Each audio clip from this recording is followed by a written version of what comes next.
our next session, our innovation talks, we're going to be talking about sustainable luxury industry, and we're joined here by Stanislas de Quercize, board member and founder and president of SAVIH, and Laetitia Roche-Grenet, director of open innovation at LVMH. Thank you very much for joining us. A round of applause for them. Thank you very much.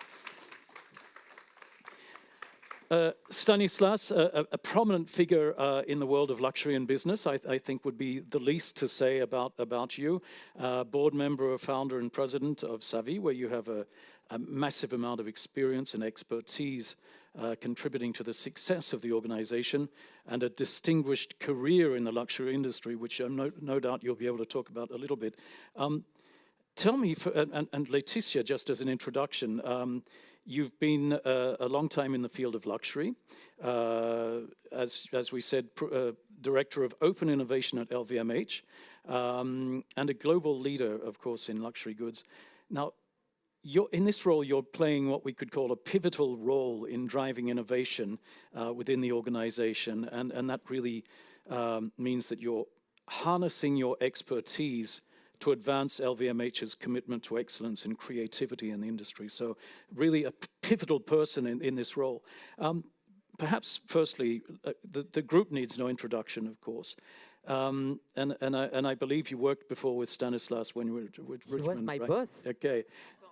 I don't know if it works, but so now so I'm very honored to be with my ex-boss close to me. Okay, so yeah, a very close relationship in many ways. Tell me about, perhaps start ladies first, your work at LVMH, and what does your day-to-day work entail, really? My day-to-day is very different depending on the day. I would say that the mission that we have in the Open Innovation Department is to help the Maison invent the future of luxury. So that's what we try to do. So that's a big dream, of course. But in front of this big mission, we have to stay very humble. And there is a daily work that is listening to the Maison needs, what they need in terms of innovation, and then trying to find the golden nugget. So it can be a startup, so maybe some actually that we met today and yesterday that are interesting, but also internally, because we are a group that is very wide, 200,000 people. It's a lot. Only last year I said we recruited 70,000 people, 1.5 caring group, so it's huge. So yeah, most of our job is to connect golden nugget solution to the Maison needs, and to work to accelerate and build a better future. Mm. Stanislas, again, perhaps a little bit, I know many people here know you already, but just a bit about yourself and your role. Yes, I started my career at Procter & Gamble during 9 years. After that, 27 years at Richemont. I was president of Montblanc France, Montblanc US at the time when we moved from wholesale to retail, and from being the king of pens into watches, fragrance, eyewear, leather. After that, vice president sales and marketing worldwide at Alfred Dunhill, based in London. After that, president of France, of Cartier France, president of Cartier America, president of Van Cleef & Arpels worldwide. When 10 years, we multiplied the turnover by 10, and now 20 years, multiplied the turnover by 20. After that, president of Cartier worldwide, president of Richemont France. Now I'm in 9 boards, including Messica, Louboutin, Barnes International, too, and also the Fondation la Fédération de la Mode Circulaire. And now what I believe is very important is to paradise the world and to move from a society of consumption to a society of transmission, to an ecosystem to an ecosystem. And I've created the share of circular economy at l'ESSEC with Essilor, L'Oréal, and Bouygues as sponsor, because we need to save the planet. I've created the Federation of Circular Fashion, because we need to save the planet. And I love the opportunity of real luxury. When I was president of Cartier in America, I want to see Tourneau, the number one watch wholesaler. And I said, what are your best seller? And they answered me, Rolex, pre-owned Cartier. asked 3 times the question, saying pre-owned as a watch brand. I don't know that. Then I realized it's for me, it's pre-loved. Then I realized that the Earth has been pre-loved by millions of years, pre-loved by 108 billion humans, 100 billion in the sky, 8 billion here. The real estate, wherever we are, in an apartment, in a house, in a castle, if you have vineyard, if you have office, it's been pre-loved. Even each of us, we've been pre-loved by our parents, grandparents, brothers, sisters, friends, companion, husband, wife, children. Okay, so pre-loved is really eternal, humanitarian. And now what about the brands? But look at the car industry. Rolls-Royce, Ferrari, Porsche, Mercedes-Benz, BMW, all of them, they're selling to you, repairing, buying it back. And Porsche is 30% of the business. When I was president of Van Cleef & Arpels, I started to buy back high-end jewelry, repairing if need be, authentifying and selling it back. I loved it because this is win, win, win, win. Win for the seller. I've got 1 necklace, 2 daughters, thank you. Win for the workshop. Look at that, Laetitia, 1920 jewelry, very interesting. By the way, what we are creating today needs to be great in 100 years from now. Win for the buyer, authentified. And in luxury, 30% is counterfeited, authentified and decarbonated. Win for the brand because you're building loyalty. Whatever you buy today, you can sell in 6 months, 6 years, 60 years. And win for the planet. So win, win, win, win, win. So it's fabulous. And now the good thing is we have a lot of startups that help brands to do it because there's fabulous potential. 80% of the fashion are in cupboards. 92% of jewelry and watches are in drawers and safe. And Marie Kondo, the Japanese, she said, if you want to be happy, empty your drawer, empty your cupboard, empty your attic, empty your basement. And you have startups in fashion, for example, foam, which is being created by Émeric Deschamps. And you receive a prize by BPI Vivatech with Luxury Insight, which is a fabulous company, the leader in Bloomberg for data for luxury, created by Jonathan Siboni. They received the prize of all the startup that helps to integrate second-hand, vintage, pre-owned, pre-loved for fashion and luxury. You have Hommage, created by Paul Charon. You have Crescent, created by Maxime de la Vallée, who is also the founder of the Fédération de la Mode Circulaire. So that's for fashion. For jewelry, 92% in the drawer, it's safe. You have Castafiore, created by Charlotte Ray, an ex-Cartier talent.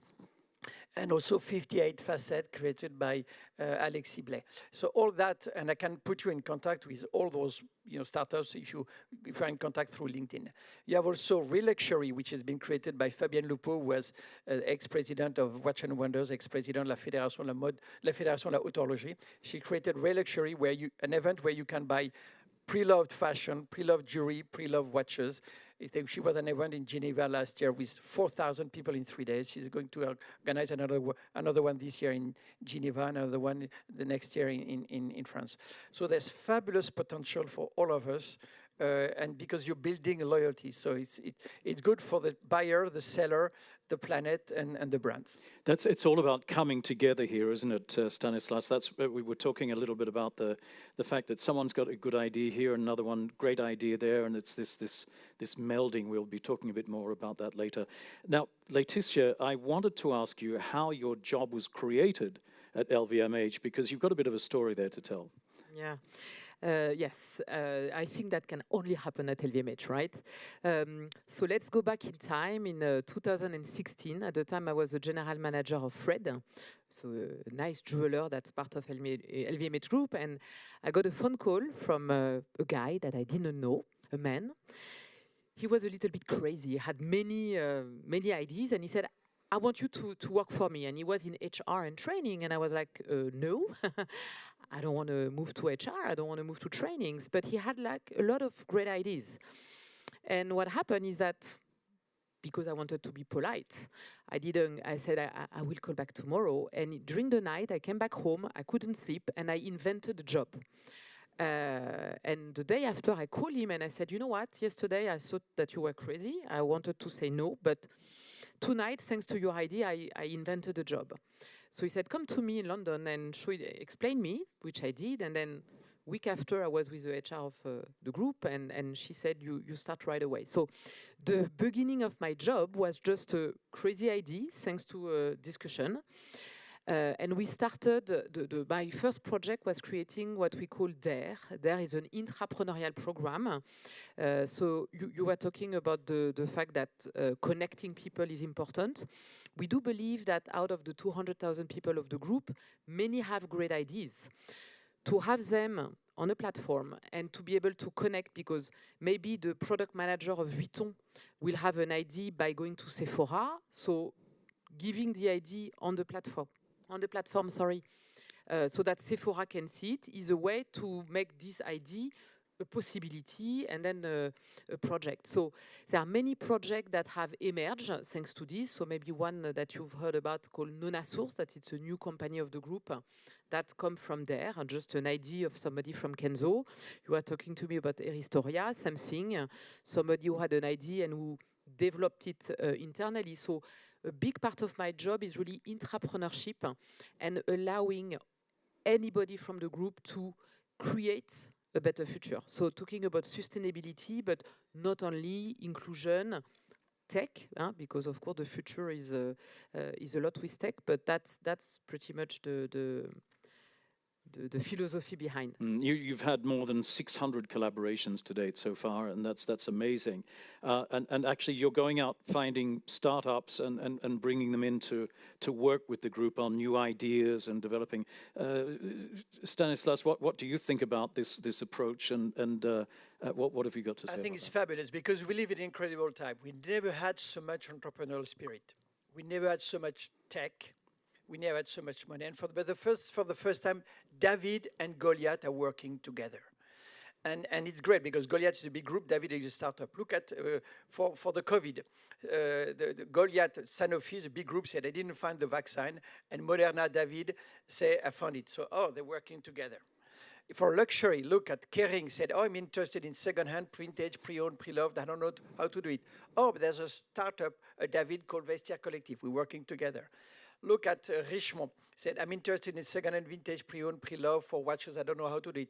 There's a startup, Watchfinder. We're working together. LVMH, and now saying, we're interested by second-hand, vintage, pre-owned, Historia. So working together. So that's fabulous. And so it's a win-win. It's a win between the startup and the big group. So that's fabulous. And Dependrat said, if you want to clap, you need two hands. But here you have the hand of the startup and the hand of the Goliath, of the big group. So bravo. And you look at that. You have, Laetitia, you have with LVMH, you've got a big group because you're in charge of innovation. You're developing 600 partnership between LVMH and a startup. Each 600 cooperation. Fabulous. Absolutely. Thank you. Now, Stanislas, we were talking before, and you like acronyms, right? I think you mentioned RES. What's RES, an acronym? You had an RES, or was it Dreams, KISS, VMV? Yeah, but that's that we Tell me need some of your. I love your because we need acronyms we need to improve ourselves, and for that we need to share, to exchange, but the good thing to improve the way you work is to read what you're doing every week, every month, every year, to read. There's 4 ways to read. You can read your COMEX, your CODIR, your activity, even your couple, yourself, whatever you do. You need to read with what are your success, what are your failures, what are the suggestions once you analyze your success and failures. As you know, you learn a lot from success, but also from failures. Nelson Mandela said, you never fail. You win or you earn. So you learn. So you're learning a lot. So you need to do that. Success, failure, suggestions. Second, you need to do, what are your dreams? What are your hopes? What are your wishes? It's very important to visualize your dreams, then it's better to realize them. Next year at the Olympic Games in Paris, I can tell you, if your coach, if you're a sports champion, is going to tell you, visualize yourself with the gold plate and the gold medal, and then it's easier to do it. When I was president of Van Cleef & Arpels, every year I did with the COMEX, what are our wishes? No constraints, what are the wishes? And every year after that, we said, compared to the wishes we had last year, where are we? And we were always higher, so we said, let's be more ambitious. And then third, you need to do the KISS medal. KISS. What do you keep in what you're doing? What do you keep? What do you improve? What do you stop? What do you start? So KISS. And the last one, you say, what are your values? What is your mission? And what is your vision? Your vision is your company in 10 years, in 2033. It's very important to look, with a vision. It's helping to improve yourself, because we need to improve what we're doing every year, forever. Absolutely. Thank you, Stanislas, for that. I love those the acronyms. That's why I wanted to ask. Now, we're talking about sustainable luxury. Very broad question. What does sustainable luxury mean to you, and how do you see it evolving in the luxury industry, and how can we do that, each of you? Well, it's vital, because I can tell you that today, each of your clients, all of your clients are asking you, what are you doing to save the planet? Not only your clients, your employees, what are you doing to save the planet? Your shareholders, what are you doing to save the planet? Your governments, what are you doing to save the planet? Your journalists, what are you doing to save the planet? And your children, what are you doing to save the planet? And it's important to prove what you're doing. We've been living with a sanitary pass during the COVID, was great. Now we're going to live soon with a climate pass, saying what we are buying, manufacturing, selling, buying, is it good, great, or bad?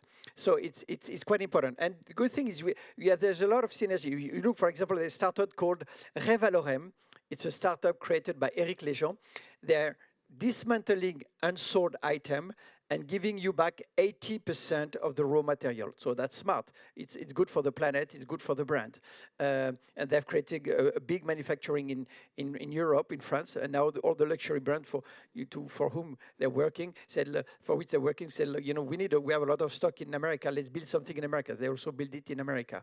So that's so it's very important. And to improve, if you have a B Corp, which I love, is they give you a label, but they say, I gave you a label in 2022. If you want to the label in 2023, you need to have better impact on the environment. So all of us, we need to have better impact, and we need to communicate that to our clients, our employees, our shareholders, our governments, our journalists, and our children. And it's vital. But it's vital also to share. What I love in the Fédération of la Mode Circulaire, it's we have 250 members, and we share solutions, saying, what are the solutions? Because we need to, we need to win together, because we need to avoid 25% of the planet and the population under the water. So we're going to win together. It's like the COVID. We win together because we found solutions. Great. Maybe I would like to add something, because I agree with everything you said. And I think it's sustainability. You have what you say you do, and you have what you actually do. And in the group, we've had a sustainability department since 1982. At the time, nobody talks about it. So it was something we did, but we didn't say we were actually doing it. So I think today everybody talks about it, which is fine. But what would matter is that, do people actually do something about it? And I think, and again, I will go back to my philosophy, we all have an individual responsibility. So of course, collectively, for LVMH, we have a sustainability topics that we work on. We have many startups like Sweep that we accelerate to help on this topic. But we all have an individual power. So if each of you do something, it's a way to do it. And the good news with the fashion, and with luxury in particular, is that in luxury, the product lasts long. And for the planet to live longer, to have one piece of luxury that will last long is a good way, instead of having many pieces that actually are throwing away. So if each in this room start to stop throwing away things, that will be a good start. A good start. Now, we're talking about the circular economy very much, and this is it's a good way of moving towards sustainability. Talking about challenges or opportunities, what do you see as the key challenges and opportunities in actually going further along, in terms of sustainability? Once we've done that, what can we do after that, after the circular economy? What else can we do? I think it's exactly the definition of luxury. You remember the definition of luxury by Jean-Louis Dumas from Hermès. He said, luxury is what you repair. My definition of luxury is what you transmit. You transmit from generation to generation, because you don't look at, for example, the Vuitton more than 200 years, Cartier, Van Cleef more than 100 years. So there's a lot of, and Vacheron Constantin more than 300 years. So all of that we need to transmit. It's vital. The major opportunity is the real luxury, to be able to say, look, what I'm producing now. The first jewelry is 50,000 years old, so you understand the number of generation where you need to transmit. So it's vital to be able to ensure that all the luxury group brands, maison, are working together to find solutions. And I applaud what you're doing, Laetitia, because you're incarnating your prophetical initial LRJ, luminous, rebound, renaissance, gorgeous, generous. Because in what is important for us, I have nothing to add. is in each of us, we remember how many times we fell on the floor when we were before knowing to walk? 2,000 times. It means that crisis, failure, are part. Falling down is part of the life, but the rebound is DNA, because you rebound. You never said to your mother, even after falling down 8,800 times, I don't want to stand up. You rebound, and you're learning, as we mentioned with Nelson Mandela. You don't fail. You learn. So you fail less and less. And so, Grace, thank you for the relationship between Startup 600 and LVMH. You've got a lot of rebound, renaissance, resurrection, renouveau. So it's a lot, and what we need to find together. That's why the luxury innovation is vital, because we need to improve all the time, and for that we need to share between the brands, between the group.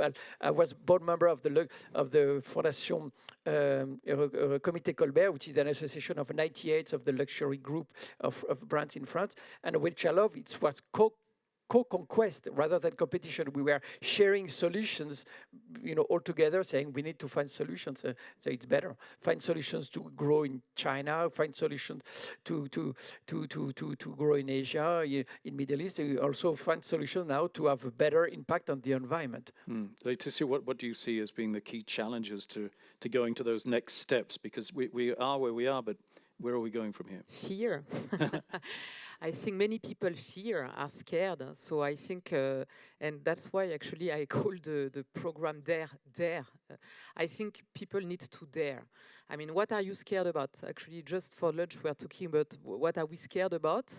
I mean, I'm scared about death. I'm scared about sickness. I'm scared about things where I don't have a lot of control about it. But for the planet, I mean, there is no risk to actually do it. So I think putting outside all of the fear is one thing that we can all work on. That's one thing. The second thing also is to think more maybe widely and globally. Inside LVMH, so we have many topics that we are looking at. We are looking at sustainability, but we are looking at metaverse. We are looking at different topics, and very often it's like, okay, I talk to the metaverse guy, and then I talk to the sustainable guy. But for me, the future will be you look at it together, because some people say, yeah, but the metaverse is not good for the planet. Maybe it's not that true. If you do it in it's like the same topic as the electric cars. People said that the electric cars were very sustainable. If you look at the global value chain, it's not really true. No. And I have an electric car, and I'm like, okay, why do I have this? I did a mistake. So I think looking globally at topics is necessary, and that without fear then will be powerful, and that will, I hope, help a little bit. And I really like what Stanislas was saying about the almost creating a giant think tank in the industry is what we're talking about. And again, that's why we're here today and yesterday. Is to me, this is a think tank. This is a giant mastermind group. We spoke about that before, because if you have people bouncing ideas off each other, you're going to bring much more than the sum of the actual numbers that are there. I'd like to also give the opportunity to anybody in the audience right now to stand up and give us your ideas and thoughts, not just questions, okay? Because if you have an idea that you can throw onto the table, I'd love to hear that, that maybe can help us. So if you have one, put your hand up, and we can, here we have one already. Yes, Benjamin. Thank you. My question is, it's a comment. I love, Laetitia, how you talk about the open innovation, because just during these 3 days, we've seen how intersections are where innovation actually happens between gaming, luxury, hotels, sustainability, all of it. It's really about intersections. And my question, you have this platform which is lots of ideas are fed into, and we had something similar at Richemont. What we saw was that a lot of the innovations were very, very much in advance. And in a way, some of them are starting to materialize now, but there's this whole sort of huge sum of innovations which are there and perhaps which aren't tapped into. How do you manage that part of your platform? I don't manage anything. I do believe in organic. When things need to happen, it happens organically. So when I say I don't manage anything, we put the tools that allows it to happen. The things that will happen is when at the good time, the idea, the needs, and the people motivation connects at the same time. So for me, that's what matters. So like you said, some idea will be in advance, and maybe so there will be nobody in front. It's okay, it's here, we know about it. You know, there are some topics, I hear a lot of people talking about the quantic recently, and I'm like, oh my God, what is this? I need to deep dive into this, but probably it will be ready in 2030. It's okay, we know it's here, we don't know yet completely the use case that we'll do, so we won't do them now. I think what matters is to do something. So the easiest, the better, because it's better to do a lot of small steps. All the small steps will create something, rather than having like one step that is big and it will be so difficult that we won't do anything. So, I mean, my philosophy is to do small steps every day, and with this, things can be created at the right time. And my philosophy is to share. We need to share, to exchange. You know, for example, I've created for the magazine Barnes International. The Barnes is a great good name, real estate company. That's your name, but it's a leader in the real estate. I'm a board member of that. And in the magazine, I've made an interview about sustainability. I've made an interview of Richard Mille because he was the first one to be the pioneer on watches. I said, why are you doing that, Richard? He said, because I love the car. I've got 12 beautiful cars, so beautiful. I've loaned them to 24 Heures du Mans. I love the real estate. I've got 2 castles. So I said it's possible for real estate, and for the car should be possible for the watches.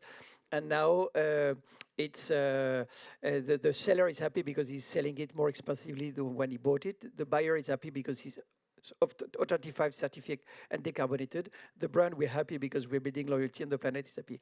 I've made another interview with Castafiore, the platform for the jury, created by Charlotte Ray, and also by Foam next month by Émeric Deschamps. And I believe that what is very important is to help each other. You know, Coluche, the French comic, said, in life, you will find on your way of life stones. That's your choice to either build walls or bridges.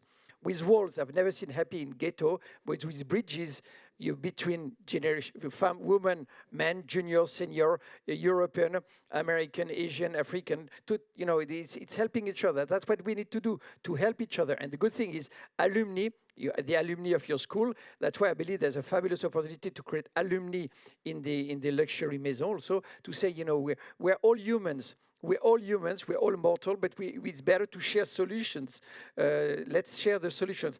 Because you remember with COVID, we understand that we can transmit easily the virus, okay, but you can transmit also your know-how, your relationship, your solutions, your belongings, you know, you can share. So you transmit more than yesterday, less than tomorrow, always. Exactly. Do we have any more? I'd love to hear another comment from someone. Dare is the word, okay? That you need to dare to say something. I'd love someone to give us an idea. Hello. Yes. Yes, so this is a question and also idea to Laetitia. Questions are good too. Yes, okay. A question and idea. So I'm Lu Ning, and I work in art media and advisory, so in the contemporary art world. And in China, I have a multi-channel platform on WeChat, Little Red Book, and also started my Chinese TikTok, Douyin. I share educational videos on art and the art market. And so I accumulated some followers there.